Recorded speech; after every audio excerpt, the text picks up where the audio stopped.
দিচ্ছি ভিএস কোডের আমরা গত ক্লাসে এইচটিএমএল এর কিছু বেসিক দেখছিলাম। আজকে আমরা সিএসএস এর বেসিক দেখব। এইচটিএমএল সিএসএস বুটস্ট্র্যাপ দিয়ে আমরা ফিউচারে পোর্টফোলিও ওয়েবসাইট বা যে কোনো ওয়েবসাইট ডিজাইন করে ফেলবো।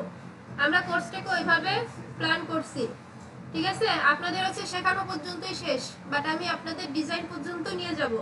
ওকে, সো এখন এই কোডিংগুলো আপনাদের একটু বাড়িতে স্টাডি করতে হবে, খাতা কলম স্টাডি করতে হবে। খাতা কলম ছাড়া কোডিং কেউ শিখতে পারে না। আমরা যখন বিগিনার ছিলাম একদম, আমার ওই খাতা এখনো আছে, কালার ব্লু, ওইটাও লিখে রাখতাম, ব্লু কালারই দিতাম, রেড কালারও দিতাম না ওখানে। এভাবে করেই প্রোগ্রামিং শিখতে হবে। আর হুট করে যদি আমাকে কোনো ইস্যু বলেন, আমি কিন্তু এখান থেকে ইনস্ট্যান্ট কোনো সলিউশন দিতে পারবো না, কারণ সাইলেন্ট কোডিং এর ভিতরে কোথায় মিস্টেক করে রাখছেন ওটা খুঁজতে কিন্তু আমার প্রচুর সময় লাগবে, তাই না? হয়তো বেসিক হিসাবে এগুলো দিতে পারি, কিন্তু সামনে কোডিং আরো বাড়বে। আর হচ্ছে আপনারা স্ক্রিনশট ইউজ করবেন, কোনো ছবি ইউজ করবেন না। আপনাদের গ্রুপে আপনারা এটা পোস্ট করবেন, আপনাদের পাবলিক গ্রুপে পোস্ট করবেন যে আমার এখানে সমস্যা খুঁজে পাচ্ছি না। শুধু এইচডব্লিউ জমা না, পাবলিক গ্রুপে ক্লাসের মধ্যেই পোস্ট করবেন। তাহলে কি হবে? সাসপিসিয়াস কেন অন্তর?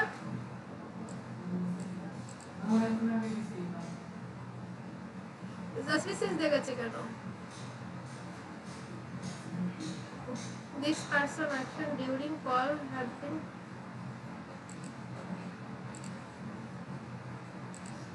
আচ্ছা, আপনাদের পাবলিক গ্রুপে পোস্ট করবেন ক্লাস চলাকালীন যে আমার এইখানে এটা মিলতেছে না, কালারটা আসতেছে না। তাহলে আমরা কি করব? একটা দেখে, অর্থাৎ আরো ঠান্ডা মাথায় দেখে ওটা সলভ করতে পারবো। আর কোডিং শেখার এটাও একটা ধরন যে অন্যটা সলভ করতে গেলে আপনার কোডিংটা আবার পড়া হয়ে যাবে একবার, তাই না? যখন আপনি আরেকজনেরটা সলভ করতে পারবেন তখন আপনি ওই বিষয়ে দক্ষ, ওই বিষয়টা আপনার জানা আছে। সো কোডিংটা খুব মজার, একটু মজা করে নেন। এবং এটা এমন একটা শিক্ষা, এটা আপনার ল্যাপটপ দুনিয়ায়, ইন্টারনেট দুনিয়ায় যতদিন থাকবেন এই কোডিং আপনার কাজে দিবে। আর আপনাদের ধ্যান জ্ঞান সাধনা কোডিং থাকতেই হবে। আপনি একটা শিখে একটা নিয়ে আগাবেন, ইট ডাজন্ট, মানে এটা এই মুহূর্তের জন্য না। এটা যদি বলা হয় যে একটা ভালো করে শিখেন, তার মানে বাকিগুলো অফ করে আপনি একটা নিয়েই করে থাকবেন, এটা হলে আপনি ভুল করতেছেন। আপনি কাজ কোথা দিয়ে পাবেন এটা কিন্তু আপনি জানেন না। এজন্য আপনার একাধিক শেখার কারণ হলো আপনার হাতে স্কিলগুলো থাকলো। যেমন আপনাদের কেউ ফেসবুক মার্কেটিং নিয়ে কাজ পেয়েছেন, কেউ ওয়েবসাইট নিয়ে কাজ পাচ্ছে, কেউ ইউটিউব এসইও নিয়ে কাজ পাচ্ছে, অথচ এদের কিন্তু সবই কিছুই শেখা হয়েছিল। সো আপনি কোনটা নিয়ে কাজ পাবেন আপনি কিন্তু এখনো জানেন না। সো আমি ওইটা শিখবো না, এটা শিখবো, এটাতে প্রায়োরিটি দিব, এটা দেখবোই না, এমন যেন না হয়। আর এরকম সুযোগ কিন্তু আপনি পাবেন না। এতগুলো স্কিল এক ছাদের নিচে এক কোর্সের আওতায় এরকম সুযোগ কিন্তু পাবেন না। প্রতিটা স্কিলের জন্য আপনার 10 থেকে 15,000 মিনিমাম, আর উঠতে তো তার বেশি খরচ লাগবেই একটা ফর্মাল কোর্সে গেলে। তো সেটা যাই হোক, আমরা শুরু করি। আমরা কোডিং করতে গেলে প্রথমে কি করব? প্রথমে আমরা ওই যে ফোল্ডার তৈরি করি না, ফোল্ডার তৈরি করে নিই। আমরা এখান থেকে দিস পিসি বা যে কোনো একটা জায়গায় একটা ফোল্ডার তৈরি করি। আমরা কোডিং ই লার্নিং এর ভিতর, আচ্ছা আমরা এখানে একটা ফোল্ডার বানাই, বা আচ্ছা দিস পিসির মধ্যে যাই, দিস পিসির মধ্যে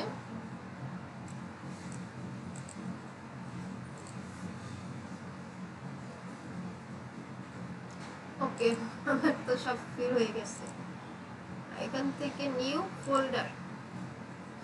আচ্ছা আজকে হচ্ছে সেকেন্ড ডে কোডিং।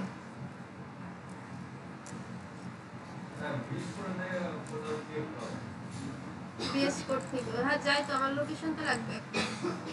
আচ্ছা এখান থেকে এখন আমি ফোল্ডারটাকে ওপেন করে নেব।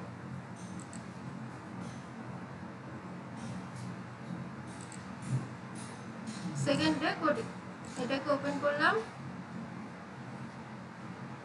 আচ্ছা ওপেন করার পরে এখান থেকে আমি yes I trust this authors, এখান থেকে আমি করব কি new file index.html।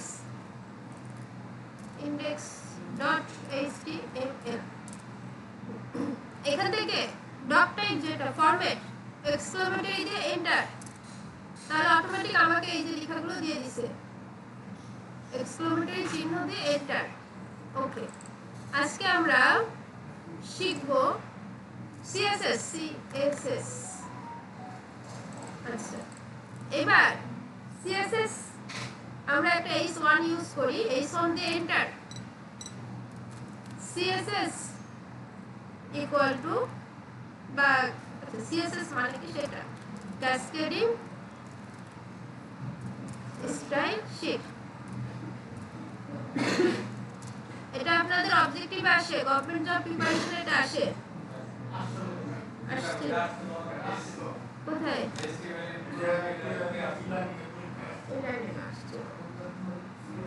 Cascading style sheet CSS এর মানে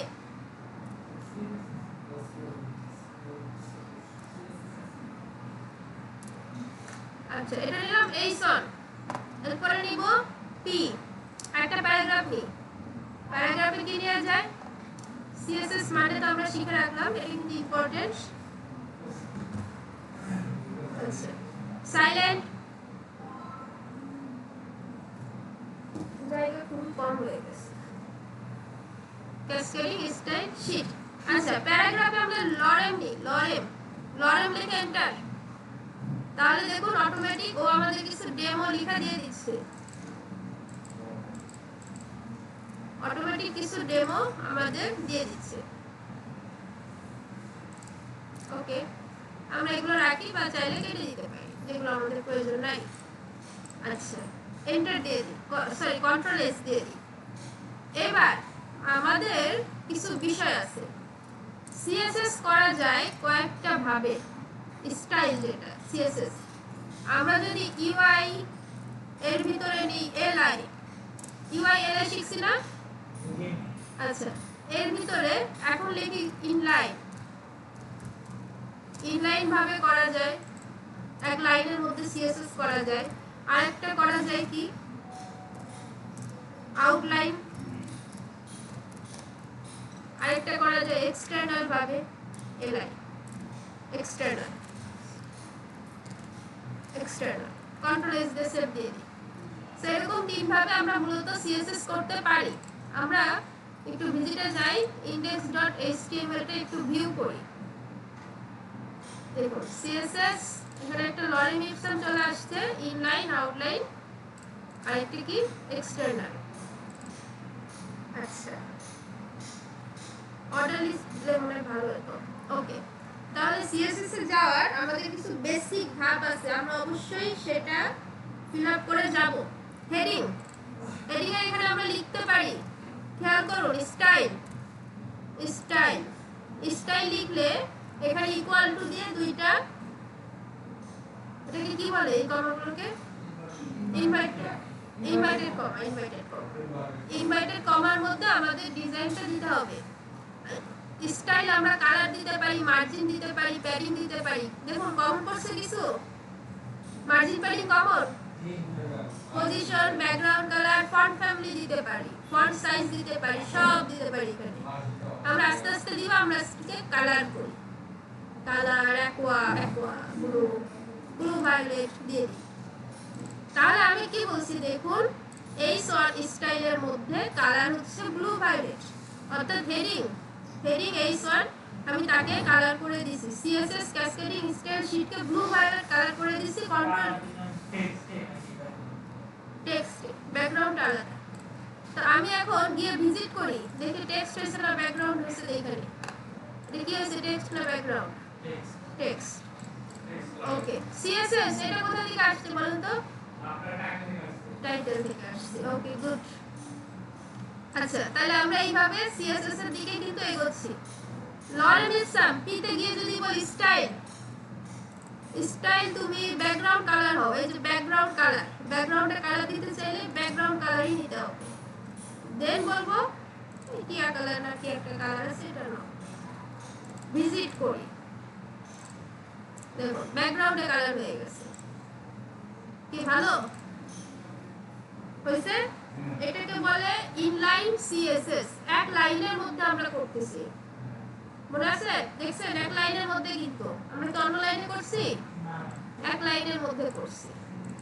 এটাকে ইনলাইন সিএসএস বলে। সো এইভাবে আপনি যা করবেন, যা লিখবেন, ইউআরএল এর মধ্যেও কালার দিতে পারেন, বা স্টাইল, STYLE স্টাইল দেন, স্টাইল দিয়ে বলেন ফন্ট সাইজ, তুমি বড় হয়ে যাও, লার্জ, স্মল, মিডিয়াম, মানে আমরা এখান থেকে লার্জ করে দিই।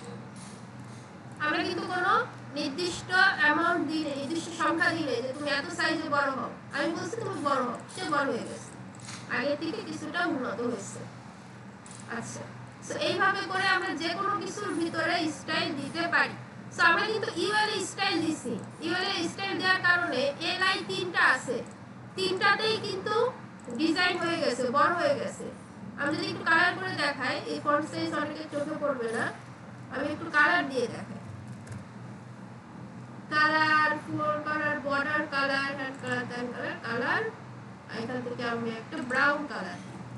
খেয়াল করেন আমি কিন্তু ইউএল এর মধ্যে দিছি, ইউএল এর মধ্যে এই যে ইউএল শুরু, ইউএল শেষ, এখানে ক্লিক করবেন, অনেক সময় খুঁজে পাবেন না, এখানে ক্লিক করলে এই যে অটোমেটিক এখানে দেখুন একটা ক্লোজিং ট্যাগে মার্ক হয়ে গেছে। দেখুন এখন মার্ক নাই, আমি খুঁজে পাচ্ছি না ইউএল কোথায় শুরু হয়েছে কোথায় শেষ হয়েছে। তাহলে আমি কি করব, ইউএল এর মধ্যে একটা ক্লিক করব, তাহলে এই যে আমাকে শেষ ট্যাগ দেখাই দিচ্ছে। তাহলে ইউএল এর মধ্যে আমি যখন ব্রাউন কালার করছি, এর ভিতরে যা আছে সবকিছু ব্রাউন কালার হয়ে যাবে। ভিজিট করি, রিলোড করি, ব্রাউন, ব্রাউন। আচ্ছা, এবার আমি যদি এখানে কালার না করে, এখানে কালার না করে এলআই এর মধ্যে কালার করি, এসটিওয়াই এলই, স্টাইল, স্টাইল কালার, ওইটাই হবে কি মসল, শুধুমাত্র এক নাম্বারটা কালার হয়েছে। ওকে, এবার যদি আমি এখানে এ হার্ফ শিখছিলাম, এ হার্ফ শিখার নাই না, এটা লিংক করা, ওই যে আমি গুগলে যাবো দেখাইছিলাম। আচ্ছা, গল্প বললে মনে পড়ে, এ হার্ফ এর ভিতরে এলআই নিয়ে যাই, এলআই এখান থেকে কাট করি, কাট কাট করে এর মাঝখানে রাখি। এখন এখানে বলি আমি ফেসবুকে যাব, বা ফেসবুক ফরমালি লিখে ফেসবুক,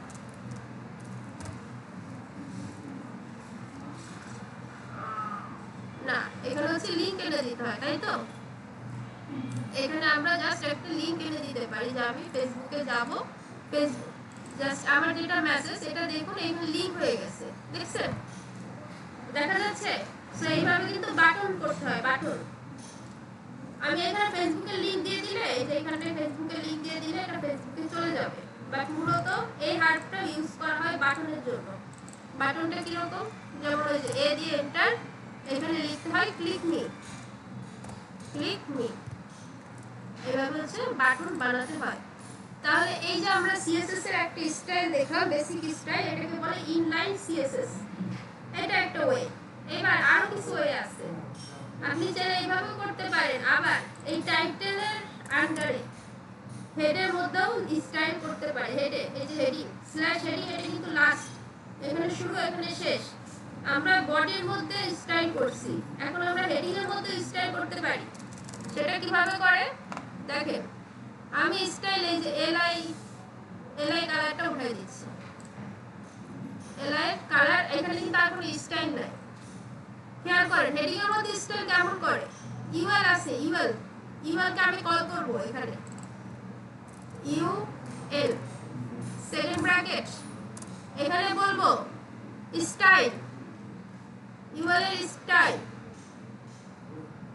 না দুঃখিত, ইউএল এর কালার, কালার সিও এন আর, সিও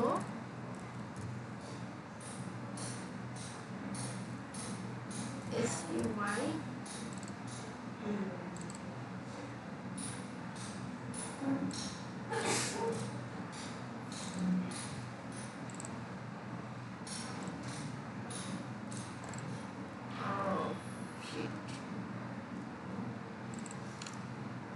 এখান থেকে ইউএল কে কল করে এন্টার, না কালার, ব্যাকগ্রাউন্ড কালার দি, ব্যাকগ্রাউন্ড কালার,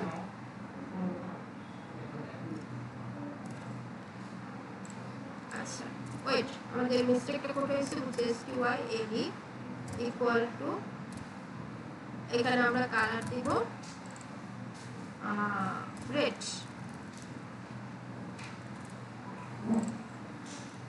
কন্ট্রোল এস, এটা আসবে না।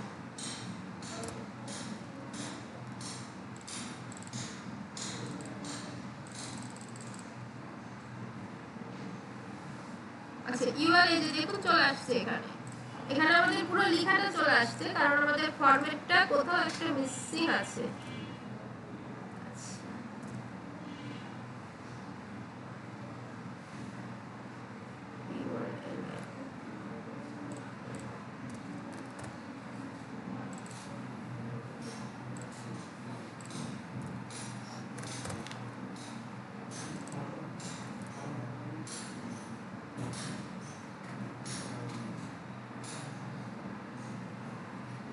ও আচ্ছা আচ্ছা, আমরা তো লিংক আপে কল করি নাই। ওয়েট ওয়েট ওয়েট ওয়েট, এটা আসবে না, ঠিক আছে সমস্যা নেই।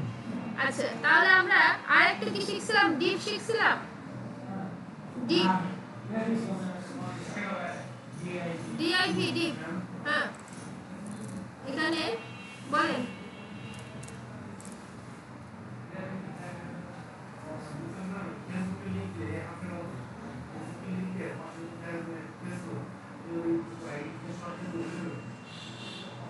দেখাইছিলাম,